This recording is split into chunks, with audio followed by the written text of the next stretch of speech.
Pero acá tienen básicamente dos preguntitas, ¿no? Que es el trabajo final. ¿Sí? ¿O tienen más?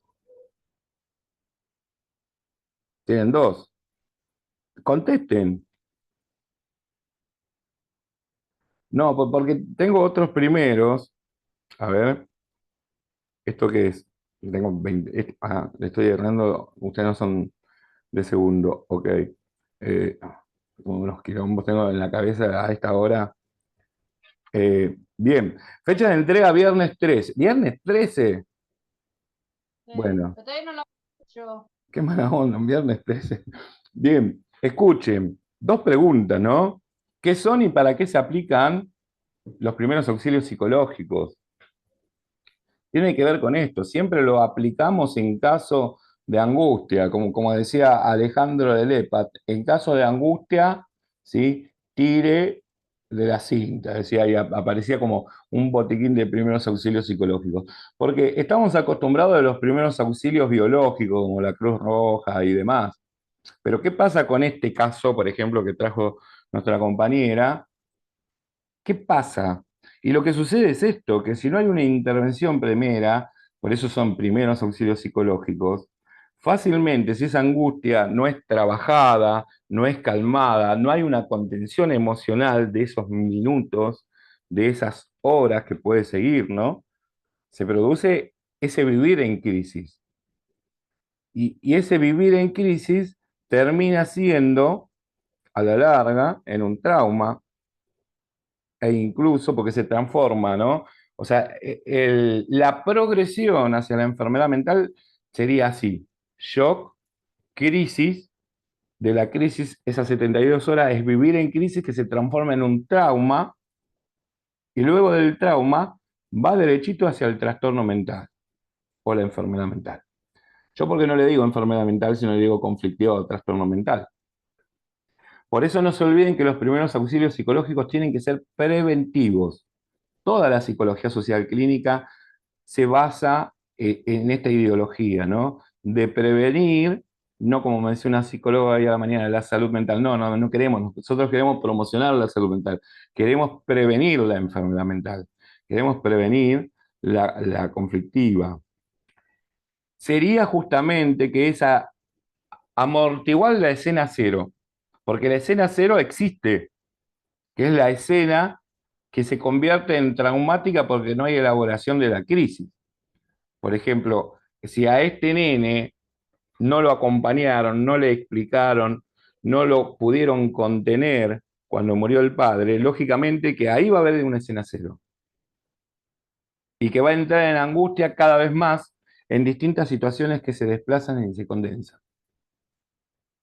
Entonces, cuando llegue al psicólogo o al equipo tratante, ya viene con un trauma. Entonces ahí sí hay que ir a buscar la escena cero. Y lo que pasa es que los significantes que dan valor a la escena cero son significantes enganchados con otros significantes. Entonces después cuando vos haces en vez, la progresión hacia la conflictiva mental y vos tenés que hacer un trabajo de regresión hacia la escena cero y tenés que enganchar una idea de significantes. Hasta incluso las escenas cero se transforman muchas veces en escenas equivocadas, por ejemplo, escenas temidas, escenas fantaseadas. Por eso digo, la capacidad de ustedes para poder distinguir en el otro también los discursos, si son verdaderos, ¿no? Si son reales, digo, o pueden ser ficticios, ¿por qué no? Hemos trabajado con niños y niñas que ellos mismos decían de abusos sexuales, de haber sufrido abusos sexuales en donde no fue real. Sí lo vieron en otro lado, lo sacaron de algún otro lado, ¿sí? Pero no hubo lo que ellos dicen, sino que eran escenas temidas. ¿Se entiende lo que digo? Sí, ¿quién? Susana. Me gusta que levanten la mano, como bien bancarios, ¿no? ¿Por qué Sí, mentirían? el asunto es que después hago lío con ¿Por qué con la respuesta. mentirían? Porque uno ¿Por qué siempre, mentirían? No, yo digo, me ah, pregunto, ¿por qué mentirían en el lugar que fue, del lugar? porque uno siempre miente, e incluso los niños y los borrachos. ¿Por qué mienten? Porque es un mecanismo de defensa. Tal vez no le pasó a él, pero es portavoz de lo que le pasó a la hermana. Mm, Para decirte por qué uno puede fabricar, ¿sí? Porque la vida también, cuando uno hace la regresión, es como los sueños. Todo se desplaza y se condensan. Es como ustedes. No es que no mienten a propósito, sino que ustedes creen que es eso y no es eso. Por ejemplo, los que le tienen fobia a un sapo, en realidad no le tienen fobia al sapo, o no le tienen fobia al cuchillo, le tienen fobia a una escena que pasó, y esa escena, que va de la mano de la escena cero, pero sí se ha desfigurado, transformado bajo el proceso primario, se ha desplazado y condensado, qué sé yo, en un sapo, pero tal vez el sapo sea el abuelo. ¿Se entiende esto, lo que estoy diciendo? Ya lo van a entender un poquito más, ¿no? Entre semiótica y psicoanálisis. Pero entonces, yo digo, yo te doy la posibilidad de tu supuesto saber, pero yo sé que detrás de ese supuesto saber, no todo, no existe la verdad absoluta, ¿no? No existe la verdad, por más que seas un niño. Hay muchos casos que vos creés, por la misma represión, por las mismas cuestiones, que tu viejo fue una persona y en realidad no fue. Pero no lo hacen a propósito, sino que el discurso se configura en un significante que cobra valor por otro significante. Y nuestros recuerdos de la infancia muchas veces están como en los sueños, ¿no? Así, desplazados, condensados. Entonces no tenés en claro cuáles son, por más que vos levantes la represión. Entonces puede ser que sea una escena temida. Yo he encontrado un montón de escenas temidas que no fueron escenas reales. O sea, son verdaderas porque siento un temor, pero han fabricado. Y no por eso son trastornados, ni son enfermos, sino que pasan en una conflictiva. Sobre todo pasa en la conflictiva de identidad en la adolescencia. ¿Sí? ¿Se entiende más o menos? Susana, ¿vos querías agregar algo? Sí. Profe, ¿Qué? yo en el caso del nene este que te conté de la historia, el Sí. nene sabe toda la verdad. El nene sabe que el padre fue a jugar a la paleta con los amigos, que se descompuso y que bueno, que ahí se descompuso, se desmayó y ahí falleció. Ujú. Eh, Más, la mamá le preguntó tanto a él como al hermanito, al hermano un poco más grande, si querían ir al velorio y ellos no quisieron ir al velorio. Así que el nene sabe toda la verdad de lo que pasó, no es que Bueno, le contaron, no le dijeron de la estrellita y de este, no, eso no, le dijeron bueno. bien las cosas que son. Está muy bien porque es el primer paso para la elaboración del duelo y acompañarlo ahora, pero el duelo se vive por fases, es decir, que tampoco puede estar muy bien. Hay momentos que tiene que estar mal. Depresión, ¿no? Depresivo, o sea, con una presión que coexista, digamos, en la realidad. Y es lo esperable, por eso no hablo de duelo normal. Lo esperable es que a veces esté bien y a veces está mal. Y que no tenga una fobia, por ejemplo, qué sé yo, con las canchas de pádel. ¿Se entiende? Porque ahí se desplaza. La escena se desplaza ahí cuando no hay una explicación. Después, si hacen el ritual o no, eso es de cada uno, ¿no? Y de cada familia. Hay veces que es mejor no hacer tantos rituales porque, viste, vivís con el muerto siempre y no lo dejas ir nunca, porque tenés 24 horas de velorio, después, bueno, el último llanto, te cierran el cajón, después acompañás el coche fúnebre hasta, ¿no? La cremación, lo quemaste y después te dan la cajita musical con la ceniza adentro, no se termina más el tema. Entonces la gente y los pibes sobre todo lo que hacen, y los hijos, ¿sí? Y los hijos, y también los padres, porque una cosa es que se te muera tu viejo, que también es esperable por cuestiones etarias, pero una cosa es que se te muera un hijo. Lo que hacen es un bloqueo que puede terminar en un duelo patológico, en un proceso de momificación. O sea, como pasa en Estados Unidos, piensan, ¿no? Esa habitación no se toca porque es de la nena. La nena se murió, pero la dejan ahí por 15 años esperando que venga, ¿no? La momificación es eso, como hacían los egipcios, ¿no? Lo hacen momia y piensan que están ahí. O piensan, hasta dejan la silla y el plato para que venga. Y ahí ustedes se van a dar cuenta ya el año que viene, no en segundo, cómo acompañar en esos duelos para destrabarlo. O sea que más allá que sienta angustia, puede ser, ¿sí? Y lo que hace bien es esto, por eso agrego un área más. hace bien el contarlo, pero a veces hay gente que no lo quiere contar, pero lo puede actuar. Por eso usamos técnicas como la silla vacía, ¿sí? Y otras técnicas para que puedan poner en palabras o en acciones aquello que sucede, ¿sí? Que también ustedes lo van a tener. Ok, entonces, bueno, este es un ejemplo, ¿no? Por ejemplo, lo que vos estás diciendo, Susana, lo que estás contando, que es una crisis emocional.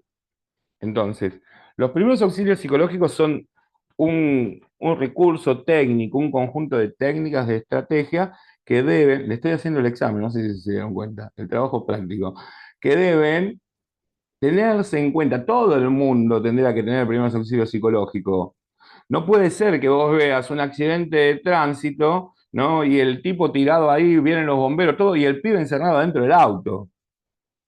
O sea, por ahí el tipo se murió, ya no va a tener más problemas. El que va a tener problemas es el pibe que está encerrado allá dentro del auto y los bomberos no lo vieron, los médicos tampoco. ¿Se entiende esta cuestión? Entonces, ahora ustedes tienen como cuando laboramos en discapacidad, ¿no? Que vas a una plaza y viene una persona con discapacidad. Bueno, porque tienen ese imán a partir de ahora. Ahora van a observar en la calle todo lo que sucede y críticamente que sucede como negativo, ¿no? Es decir, no, acá falta algo, como en el caso que está comentando nuestra compañera. Entonces, bueno, ¿cómo puedo intervenir? Si más allá de mi función o en otro ámbito, ¿no? En los accidentes de tránsito que son cotidianos, sucede la mayoría de las veces que el pibe queda desprotegido o una persona queda desprotegida y dice, señora, no se mueva, quédese ahí. Y el otro está muriendo ahí. Y no la atiende nadie, como pasó en Cromañón, como pasó en la tragedia del 11, en las emergencias psicosociales, el otro día cuando tuvimos que viajar a Gesell, ¿no? Todos se ocupaban, ¿no? de la gente que estaba bajo los escombros, o ver, qué sé yo, y quién era el responsable, la culpa. Pero de los familiares, de los vecinos que estaban en crisis, no se ocupaban. Y esas son personas que van a vivir en crisis y que van a tener trauma, porque conocían a fulanito y no lo pueden creer, y van a tener pesadillas, ¿sí? Y muchos van a tener fobias, y muchos se van a mudar, y muchos van a hacer otras cuestiones para tratar de evadir la situación. Ok, entonces tengan presente esos choques emocionales. Cuando las emociones, que pasaron esos 3 minutos, 5, poner si son muy intensas, se meten, se introyectan en la vida de uno como forma comportamental, también de pensamiento, de sentir, de decir, se transforman en sentimientos. Entonces, cuando este niño, me quedo con este ejemplo, así grafico todo. Cuando este niño, de los 5 días que va a la escuela, llore 3 veces, entonces el pibe está viviendo en crisis. Vivir en crisis quiere decir que ha transformado la emoción. No está mal emocionalmente, está mal sentimentalmente. ¿Ven? Para muchos el amor puede llegar a ser una emoción. Uy, qué emoción tengo, ¿no? Estoy amando. Y para otro puede transformarse en un sentimiento. Y es más permanente. Y se queda ahí durante días, semanas, meses. Hasta que luego vos te das cuenta que ese sentimiento pasó a ser parte completamente de su vida, de su rutina, ¿sí? De la vida cotidiana. Y ya no es más un sentimiento, es vivir en el sentimiento como estado de ánimo. Entonces cuando vos tenés un adolescente, ¿no? Típico, que no hacen nada, bueno, o sea, algunos son productivos, pero bueno, todos fuimos no querer hacer nada. Desde ahí es la gran famosa frase que parecen que fueran masturbadores, ¿no? Que se andan masturbando todo el día y dice, me da paja todo, ¿vieron? Me da paja. ¿Por qué no? Porque me da paja. Son pajeros anónimos. Algunos van a decir, ¿qué está hablando este? Pero ¿no escucharon esto? Entonces, una cosa es que venga cansado y se acueste, o que se deprima, se sienta mal por un amigo, por una amiga, porque no se encuentra con la frustración, porque yo quería y no pasó. Entonces puede tener una emoción de llorar, de sentirse mal, pero ya cuando pasó en una semana 3 veces y no se levanta de la cama, está atravesando un sentimiento, hay una conflictiva de sentimientos ahí. Y fíjense que ya no hablo de ambivalencia, sino que hablo de divalencia, porque son dos sentimientos opuestos pero que se dan en distinto tiempo. Uno se dio antes y ahora se da esto. Por ejemplo, yo amaba a mi amigo, pero mi amigo me traicionó. Ahora lo odio. Y entonces, ¿qué hago? Pero se me dieron, ¿no? Y entonces amo y odio, ¿no? Y me queda ese sentimiento. Ahora, está depresivo, tirado en una cama, llorando, mirando TikTok, porque vieron que cuando uno se deprime o se siente mal, trata de ver y escuchar cosas más deprimentes todavía, como para entrar de una en todo, ¿no? No es que trata de decir, ay, no, vamos a escuchar música alegre, no, vamos, viste, a nosotros nos pasa, voy a escuchar un tango, ¿no? Y entonces te pones a escuchar tango y dices, ah, loco, mirá, pero viene el otro y dice, te estás matando. Bueno, al menos que lloren con Maluma ustedes, no sé, viste, que te pongan felices los cuatro y empiezan a llorar ahí. Ahí están ya con un trastorno, ¿no? Les digo. Pues si lloran con Maluma, yo ya es demasiado. ¿Y qué pasa? El problema no es el pibe que está, ¿no? Con el TikTok o con los jueguitos ahí y no quiere hacer nada. El problema es cuando vos vas y le sacás el celular y se queda así mirando el techo y sigue. Ahí estamos hablando de un estado de ánimo. Y el estado de ánimo puede tener, ¿no? En este caso, una depresión, si voy hacia la regresión, pero una depresión porque aún siento que el otro tiene la culpa, que no está, que se fue.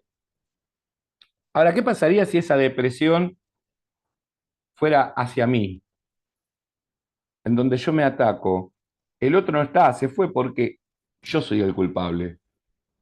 Entra con una estructura melancólica. Del otro lado se puede enojar, puede tener una emoción violenta, ¿no? De ir hasta matar al otro. Pero cuando entran en la melancolía, se suicidan. Porque si el otro está, ya no vale la pena vivir. Exacto.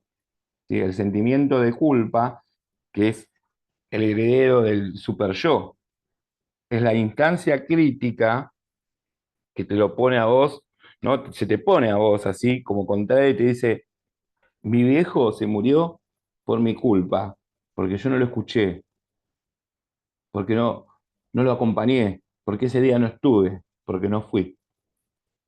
Ahora, culparse un poquito no está del todo mal. Sobre todo digo, vamos a una instancia de separaciones, no de pareja. Bueno, la culpa es de los dos, pero si ustedes pueden para salvarse esa, culpar al otro. La culpa es del otro. Esa es la salvación, porque si vos decís, se terminó por mi culpa, ese sentimiento de culpa no te deja vivir en paz, nunca más, y se transforma en un estado de ánimo. ¿Sí? A donde ustedes después van a ir al hospital y el modelo médico hegemónico se va a encargar de empastillarlos para toda la vida. ¿Les gustó? Ahí tienen un estado. Tienen un estado de crisis como ejemplo. Bueno, para cerrar un poco, ir viendo, ahora viene segundo también. En este trabajito, básicamente es esto, ¿no? Cuando una persona está en crisis, poder aplicar esos pasos, ¿no? El paso A es muy importante porque es una escucha activa. Sin embargo, yo he reformulado para ustedes. Acuérdense que ya estoy hablando de cuatro áreas, ¿sí? Cuatro áreas, que es el pensar, el sentir, el decir y el hacer, y tres instancias de análisis del discurso. Lo real, lo imaginario, que quiere decir que aún no ha pasado, que es un futuro, y lo simbólico, que tiene que ver con el pasado, que pasó, que estuvo, que encontré una sustitución que pude elaborar, pero ahora algo o alguien me deja el espacio vacío y no sé qué hacer, ¿no? Las personas que han pasado por ataque de pánico saben muy bien de lo que estoy diciendo. Por eso, el simbolismo. Tengo que materializar el objeto para poder evadir y para no sentir este estado de pánico. Entonces invento un ascensor y el ascensor me salva. O sea, invento una fobia para no sentir todos los síntomas físicos, que son biológicos y hormonales, y los síntomas psíquicos, ¿no? Que me quedo sin aire, que pienso me voy a volver loco, y todo lo que ustedes vieron. Entonces puedo salir de ahí. El problema es que no es tan fácil porque las fobias se desplazan y se condensan, o se condensan en algo y se desplazan nuevamente. Entonces ese ascensor mañana va a ser un colectivo y ese colectivo mañana va a ser un auto, y después va a ser el baño de tu casa, y después se va a seguir desplazando a todo lo que se asocie con la escena cero, ¿sí? Porque la escena cero hay que tratar de elaborarla, porque si no siempre va a estar ahí. Y después es re difícil ir hacia la escena cero, ¿ok?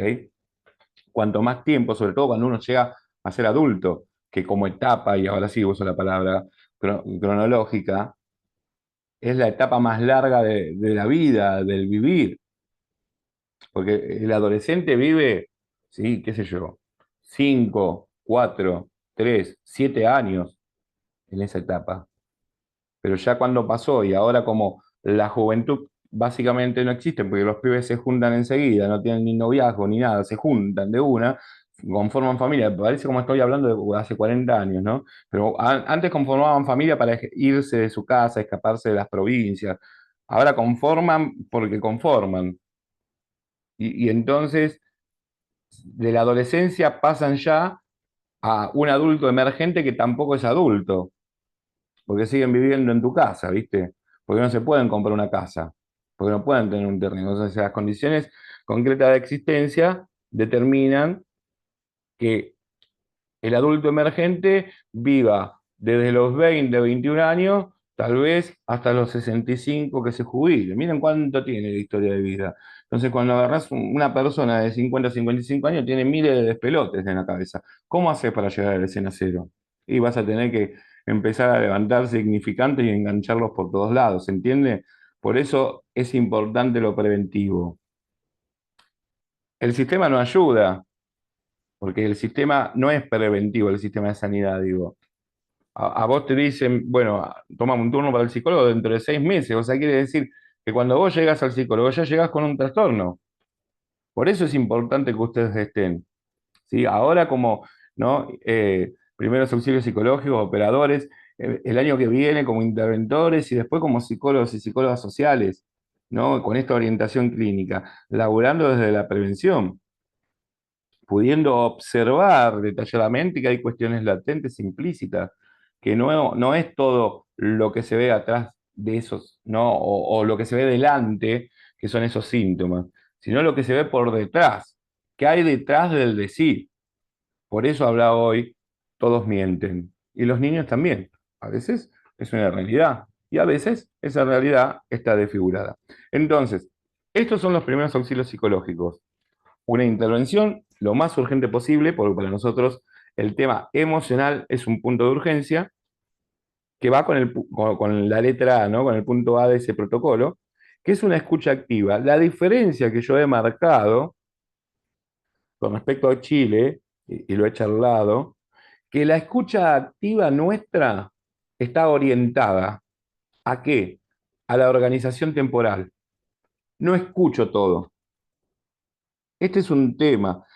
A escuchar todo se lo escuchás a una amiga o un amigo, ¿viste? Cuando viene a tomar mate, que básicamente te vomita todo, ¿viste? Este es un hijo de puta, qué sé yo, te vomita todo y terminás hablando del pasado y que esto y el futuro.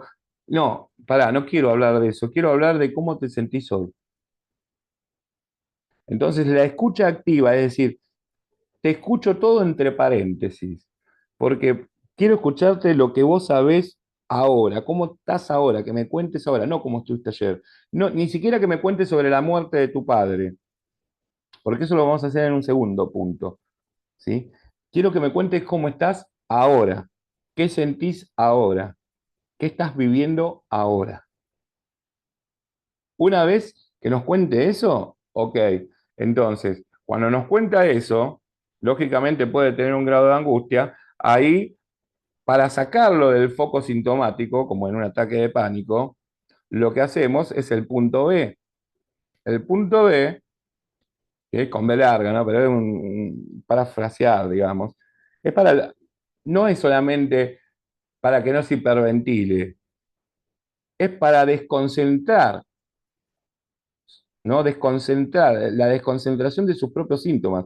Las personas que están en pánico se concentran cada vez más sobre sus propios síntomas y eso hace que tengan más síntomas. O sea que la crisis lleva a más crisis, a más crisis y a más angustia. Entonces, al usar un mecanismo de respiración en 4 tiempos y le agregamos algo una cintita, toma, mira. Toma, acá tenés esta cintita, no, toma, tenés esta cintita que a mí me recibió, no sabés. Es súper milagrosa. Nos metemos hasta en esa fabricación de la mentira empática para crear ese espacio. La cintita no sirve para nada, pero vos le decís si el otro confía en vos. Claro, el vaso de agua con azúcar, ¿no? Dale cualquier cosa para que agarre y que no se clave las uñas, ¿no? O es la concentración para hacer una respiración consciente. Entonces, a ver, respirá, contá. Ese conteo de 4 tiempos, ¿no? De inspiración, expiración y mantener, es, no es solamente la hiperventilación, que también se puede hiperventilar, es para desviarlo del síntoma, de esa atención. Entonces le pones algo consciente, ¿sí? ¿Se entiende? Bien. Una vez que, de alguna manera, ¿no? Como nuestra actriz chilena que siempre llora, que básicamente, o porque el llanto puede ser, ¿no? Pichón Rivière decía, eh, a la enfermedad se entra con lágrimas y de la enfermedad se sale con lágrimas. Ok, pero si tenés lágrimas en todo el proceso, es escandaloso el asunto, porque las lágrimas también son mecanismos defensivos. Yo conozco personas que lloran siempre, ¿no, Daniela? Y lloran, lloran, lloran, y se la pasan llorando. Entonces en el discurso, te cortan el discurso por el llanto. No digo que Daniela llore, yo digo, si ella debe conocer seguramente. Y entonces te cortan, conocen gente así, que de alguna manera decís, qué maricón, che, te la pasas llorando, ¿no? Yo sé que te duele, yo sé que sentís angustia, pero para tratar de hablar, porque si no, no te estoy entendiendo. Si vos llorás, yo escucho tu llanto, un poquito, lo puedo hasta interpretar que tenés angustia. Y si interpreto que es una resistencia para no decir, yo conozco mucha gente, no voy a dar nombres ni apellidos, pero conozco mucha gente que se la pasa llorando, llorando, llorando. Y sí tienen angustia, pero también juegan con la angustia, porque uno hasta puede pasar de la estructura, ¿no? Para que ustedes entiendan un poquito más, pasar de ser víctima de la angustia a victimizar a otro. Puede pasar de ser depositario a un portavoz y manipular. La psicopatía existe. Entonces yo, para no decir, muchas veces lloro, muchas. Entonces es un mecanismo de resistencia. Guarda con eso también, ¿sí? Te escuchamos llorar, pero en algún momento, para, ya estás más tranquila, estás más tranquilo. Bueno, ahora necesitamos esto, porque si vos seguís llorando, yo me voy. Primero porque siento que estoy perdiendo el tiempo, que no me estás escuchando, que no estás diciendo, y a veces ahí, como dice Foucault, tenés que meter como una simetría de poder, ¿viste? Y bueno, hasta acá, llegaste hasta acá, porque ya es otra cosa. Bien, y entonces si para de llorar la persona, si para por lo menos no sentirte tan angustiado y tan angustiada, ¿no? Entonces ahí le ofrecemos el punto C. Bueno, vamos a categorizar, no se lo vamos a decir de esta manera, vamos a categorizar las necesidades. ¿Qué es lo más importante? ¿Qué te haría ahora que vos sentís que es importantísimo en este momento? Si tuviéramos que poner en una escala, no sé, del 1 al 5, ¿qué es lo que más necesitas? Claro que si estamos hablando de muerte, decía mi viejo. Bueno, eso no te lo puedo traer. Eso vamos a traerlo luego, ¿sí? Con estos recuerdos memorables, con momentos. Pero primero tenemos que acá. ¿Qué quieres ahora? Un vaso de agua, listo, tenés el vaso de agua. Como dice, tráeme la pastilla para la presión, porque si no me muero. ¿Se entiende? Ahí van cosas biológicas, pero también va la materialización. Quiero un celular para llamar a mi hijo, ¿se acuerdan? La señora que decía así, ¿no? Entonces, bueno, viene por ahí. Esa categorización de necesidad, apréndanla, porque siempre trabajamos con los asistidos que en la semana vayan justamente ellos reconsiderando lo que es importante. Y hay veces que en una semana es importante esto y la otra semana es importante el otro. Entonces, se lo hacemos desde la terapia cognitiva conductual, anotarla en un papel. Bueno, anotame en la semana, ¿sí? ¿Cuáles fueron las cosas, inclusive recurrentes, que vos decís, necesito esto? Y ahí también, otra vez, si lo que vos necesitas es real, ¿sí? O es algo que tuviste y lo perdiste. Las 3 instancias, no quiero joder mucho con esto porque es jodido, pero las 3 instancias es esto. La realidad a vos te priva. Entonces una persona, como en el caso que estamos hablando, tiene una privación. está privado del padre porque el padre murió. Todo lo que hay que trabajar luego es para que de alguna manera lo que muera es el cuerpo físico, pero no el vínculo, ¿ok? Fíjense, ni siquiera estoy hablando de relación. Esto Freud no lo hubiese pensado, ¿no? Ahora, ¿por qué digo no lo hubiese pensado? Lo hubiese pensado desde otro lado, porque él hablaba de objeto. O lo pensaría de lo simbólico. Ahora, ¿qué tan importante fue el padre, que ahora no está, y que ha dejado en su lugar angustia? Bueno, ¿cómo podemos hacer para que esa angustia, que es lo que sienten las personas con pánico acá en el pecho, ¿no? Vieron, siento algo en el pecho que me está matando y no sé, un vacío. Bueno, ¿cómo la vamos llenando? Entonces no solamente está privado, sino que está castrado. La castración implica ese, un corte simbólico. No es solamente que perdió al padre, perdió parte de su identificación, perdió una persona muy importante. Ahora, también está frustrado porque desea, y encima los sueños ayudan y todos te preguntan, desearía tener a alguien que lógicamente no lo va a encontrar, porque murió. Entonces se frustra y entonces se enoja. Y cuando se enoja, otra vez el círculo, o se enoja con los de afuera, que llevaron al padre, con los médicos, con la vida misma, o se enoja con uno y entra en la melancolía. Fíjense cómo de un caso pasamos a todo, ¿no? Bueno, preguntas. Preguntas sin respuestas. Bueno, está el caso, cómo intervienen. Bueno, y una vez que ustedes tienen, hay dos puntos más que la psicología social clínica lo cierra, que es, luego del punto C, es la D. Para la persona ya esa crisis la vive o se transforma en esos sentimientos de derivación a redes. Por eso es importante que ustedes tengan, ¿no? Teléfonos, a dónde puede ir a consultar, que sea atendido, asistido lo más urgente posible, no que den el teléfono del hospital de niños que lo van a atender dentro de 6 meses, ¿sí? Lamentablemente es así. Y luego el punto E, que también me parece muy interesante, que nosotros trabajamos ahí, es la reeducación. Que básicamente, o sea, cuando yo planteo también los pasos de Moffat, pongo 2 pasos más, no pongo solamente 4 pasos en la intervención, que lo vamos a ver bien el año que viene, pongo 2 pasos más porque también uno debe acompañarlo y de pronto lo llamas por teléfono, ¿viste? Porque por ahí le sacaste el teléfono, que es lo mejor que se puede hacer, y le mandas un WhatsApp, ¿viste? ¿Cómo estás, che? Ahora que pasaron 3 meses, ¿no? O por ahí te llama él.